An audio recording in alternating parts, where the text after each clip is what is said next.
est un mode de connaissance qui nous apprend à mieux connaître autrui. Et d'autre part, la poésie, c'est une introduction à la qualité poétique de la vie et qui nous aide à comprendre que la poésie, si nous sommes émus par des poèmes, eh bien c'est que justement ils nous parlent de nous-mêmes, de ce quoi nous aspirons et de nos vérités profondes, c'est-à-dire que les connaissances ne sont pas seulement dans les sciences. Donc, voilà quelques aspects, et j'ajoute, et je vais être assez rapide, nous sommes dans un monde qui a besoin de compréhension.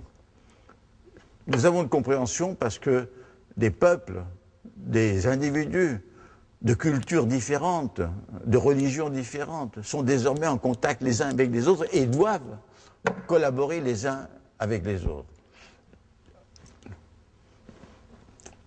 Bien, nous pouvons apprendre dans quelques petits manuels quels sont les rites, les coutumes des peuples que nous ne connaissons pas bien, les rites de politesse des Japonais ou tout ça.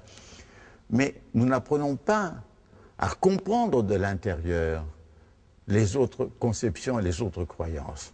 Mais cette incapacité de comprendre, elle n'est pas grave seulement pour le monde étranger à nous. Il existe au cœur de nos civilisations. Nous sommes de moins en moins capables de comprendre les uns les autres.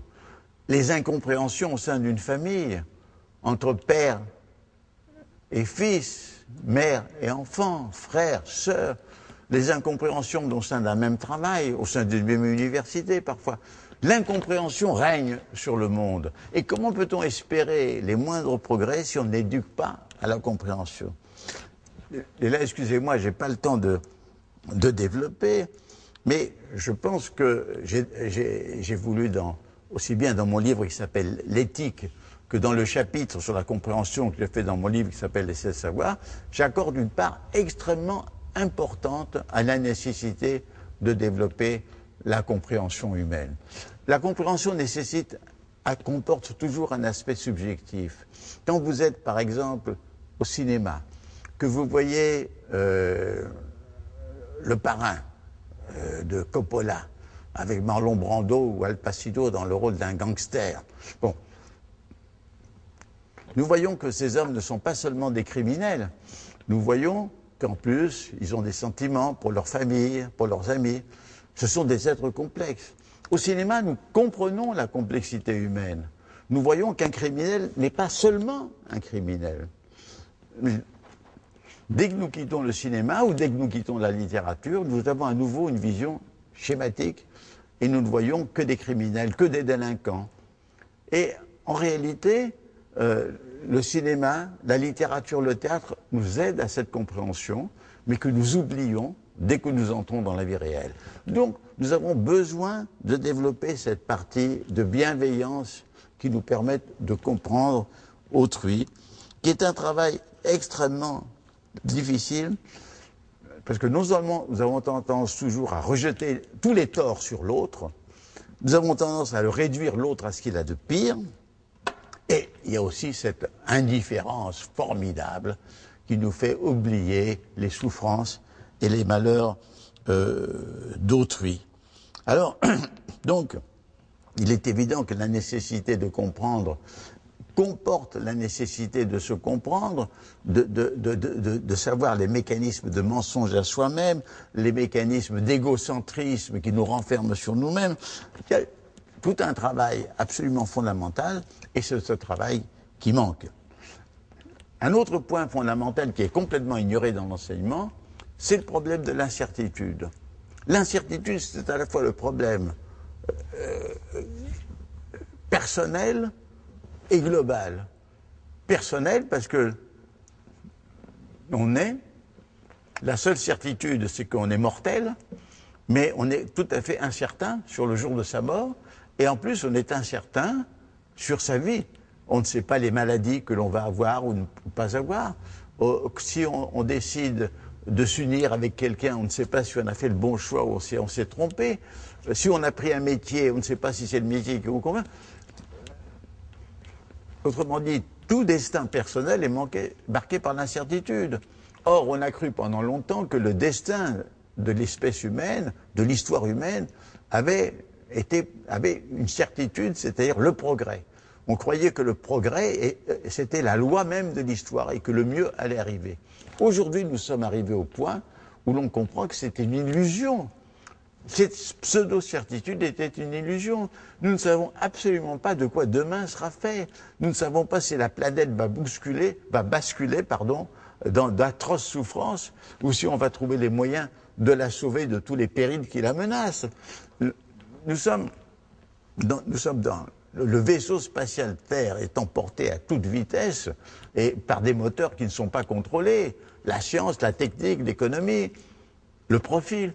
Donc, vous voyez à quel point l'enseignement de l'incertitude est très important, d'autant plus que il y a une chose qu'avait dite il y a 5 siècles avant notre ère par le poète dramatique grec qui s'appelait Euripide. Euripide disait « c'est l'inattendu qui arrive et non pas l'événement attendu ». Disons, l'humanité, nous savons maintenant, est lancée dans une aventure inconnue. Et là encore, ceci nous renvoie à l'époque planétaire. Et je dis planétaire aussi dans un deuxième sens, c'est-à-dire que nous savons que nous sommes une petite planète dans un petit système solaire. Et que ce système solaire qui fait partie d'une galaxie qui est la Voie lactée, il est emporté dans une sorte de dispersion fabuleuse, lui-même à la suite d'une histoire incroyable qui commence avec une explosion originaire il y a 15 milliards d'années. Donc, nous devons entièrement changer notre vision de l'univers. Et maintenant, j'en viens à ce sont des ingrédients nécessaires à la connaissance de l'ère planétaire. L'ère planétaire, donc, elle a commencé au XVIe siècle. Elle s'est développée avec la conquête, avec l'esclavage, avec des destructions formidables de valeurs humaines et de vie humaine. Elle s'est poursuivie avec la colonisation, c'est une sombre histoire. Et aujourd'hui, elle se poursuit avec la mondialisation économique qui peut-être procure un certain nombre d'avantages et d'enrichissements locaux, mais aussi un très grand nombre d'appauvissements.